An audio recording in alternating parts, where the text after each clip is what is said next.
Assalamualaikum warahmatullahi wabarakatuh. Pertemuan hari ini kita akan mempelajari kembali materi surat lamaran pekerjaan pertemuan 2 bersama saya Juria Priningsih. Pembahasan hari ini yaitu A. Sistematika surat lamaran pekerjaan. B.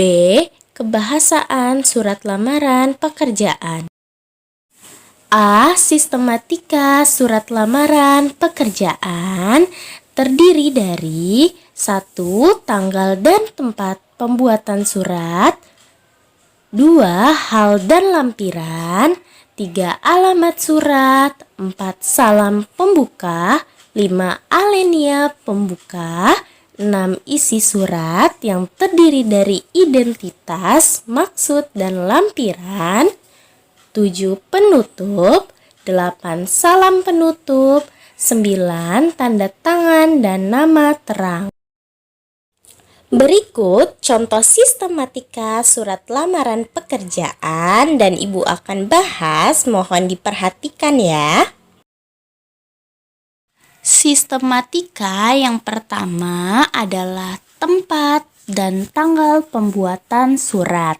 Tempat dan tanggal pembuatan surat berada di pojok kanan atas tanpa titik di akhir karena bukan merupakan kalimat.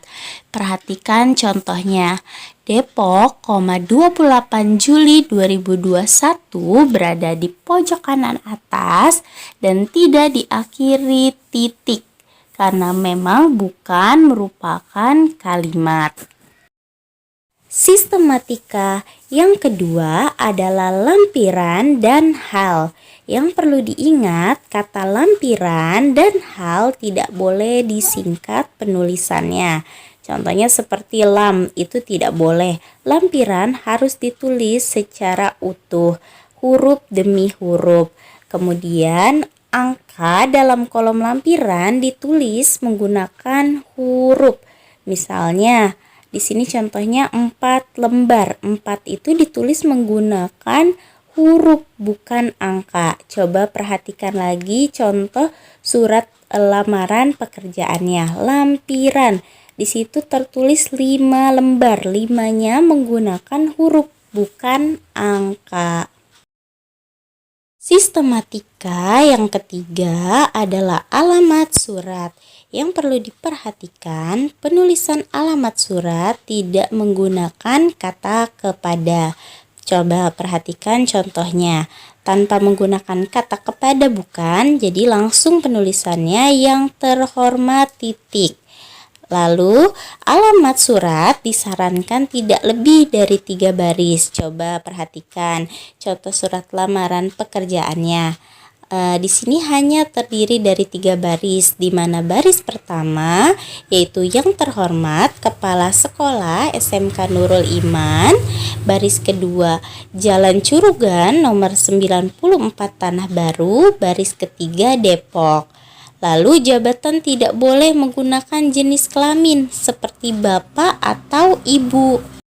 Coba perhatikan contoh surat lamaran pekerjaannya. Di mana di baris pertama yang terhormat Kepala Sekolah SMK Nurul Iman, di situ tidak menggunakan kata bapak atau ibu, tidak boleh ya. Misalnya yang terhormat Bapak Kepala Sekolah SMK Nurul Iman, tidak boleh. Jadi jenis kelamin tidak boleh digunakan atau disebutkan dalam penulisan alamat surat. Sistematika yang keempat adalah salam pembuka dengan hormat termasuk ke dalam salam pembuka. Penulisan dengan hormat di akhirnya menggunakan tanda baca koma. Coba perhatikan contohnya, dengan hormat koma. Lalu huruf kapital pada huruf D dan huruf kecil pada huruf H. Sistematika yang kelima adalah alenia pembuka. Pada alenia pembuka disebutkan informasi dari mana sumber lowongan itu didapatkan. Contohnya berdasarkan iklan di harian Kompas. hari Selasa tanggal 27 Juli 2021, dengan ini saya. Nah, di sini dijelaskan ya di alinea pembuka sumber informasi lowongan pekerjaannya didapat dari mana? Yaitu di sini contohnya dari harian Kompas. Sistematika yang keenam adalah isi. Pada contoh ini isinya berupa identitas ya. Isi identitas berisi keterangan nama, tempat tanggal lahir, alamat, pendidikan terakhir, dan dapat ditambah lagi sesuai dengan keperluan. Di dalam menuliskan keterangan tersebut, huruf awal kata menggunakan huruf kecil. Contohnya nama, N-nya menggunakan huruf kecil. Tempat tanggal lahir, T-nya menggunakan huruf kecil. Pendidikan terakhir, P-nya menggunakan huruf kecil. Alamat, A-nya menggunakan huruf kecil. Masih dengan sistematika yang keenam, yaitu isi. Isi di sini berkaitan dengan maksud dan tujuan. Maksud dan tujuan merupakan keterangan tentang alasan pengirim atau pelamar pekerjaan menulis surat. Di sini coba perhatikan contoh surat lamarannya. Maksud dan tujuan surat lamaran ini adalah mengajukan permohonan untuk menjadi guru bahasa Indonesia.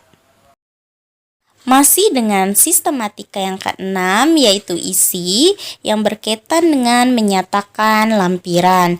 Dalam surat lamaran pekerjaan tentu terdapat beberapa lampiran yang diminta oleh instansi atau perusahaan yang membutuhkan pekerjaan.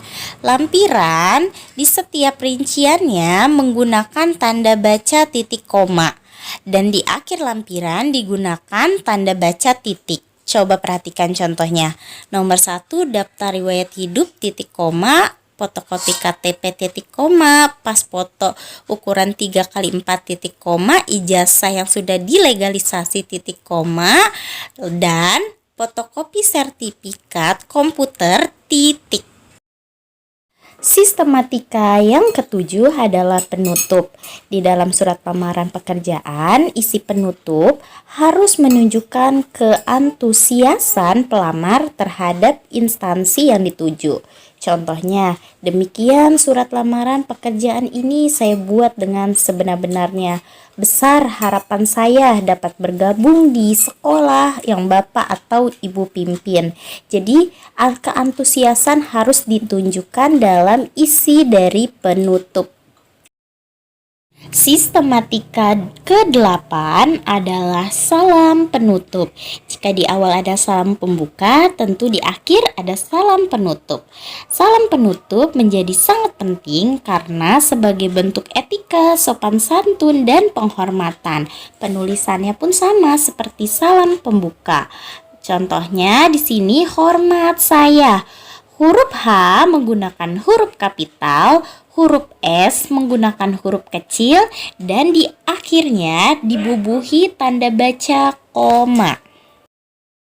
Sistematika yang ke-9 adalah tanda tangan dan nama terang. Tanda tangan ini berada di pojok kanan bawah surat, lalu di bawahnya ditulis nama lengkap. Biasanya dibubuhi oleh tanda tangan terlebih dahulu. Nah, contohnya di sini dilihat ada tanda tangan, lalu di bawahnya ada nama jelas Juria Priningsih, SPD. B. Kebahasaan surat lamaran pekerjaan. Yang pertama menggunakan bentuk surat yang standar. Kedua, menggunakan bahasa yang baik dan benar. Maksudnya apa? Bahasa yang baik adalah bahasa yang mudah dipahami. Bahasa yang benar adalah bahasa yang sesuai dengan kaidah kebahasaan Indonesia. Contohnya penulisan fotokopi itu harus ditulis menggunakan KBBI. Sesuai KBBI, bukan fotokopi tapi fotokopi. Begitu juga ijazah yang dilegalisir, itu salah. Yang benar adalah ijazah yang dilegalisasi.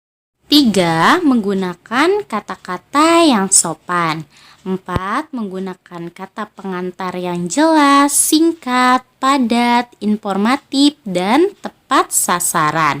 5. Tulisan harus bersih, mudah dibaca, dan sesuai dengan kaidah ejaan yang tadi sudah Ibu jelaskan.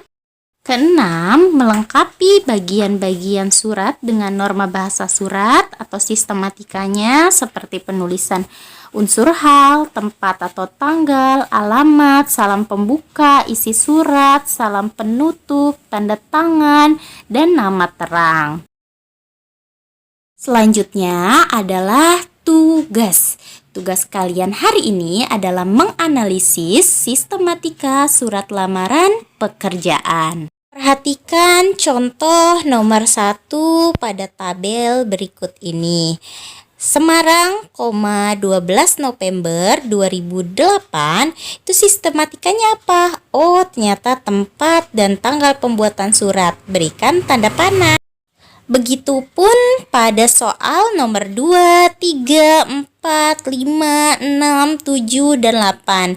Kalian tentukan kira-kira sistematika yang tepat itu apa. Lalu setelah kalian tentukan, berikan tanda panah pada jawaban yang kalian anggap tepat. Terima kasih sudah mengikuti kelas online hari ini. Jangan lupa kerjakan tugasnya tepat waktu dengan mandiri dan penuh kejujuran. Jika ada yang ingin ditanyakan, bisa bertanya melalui WA. Wassalamualaikum warahmatullahi wabarakatuh.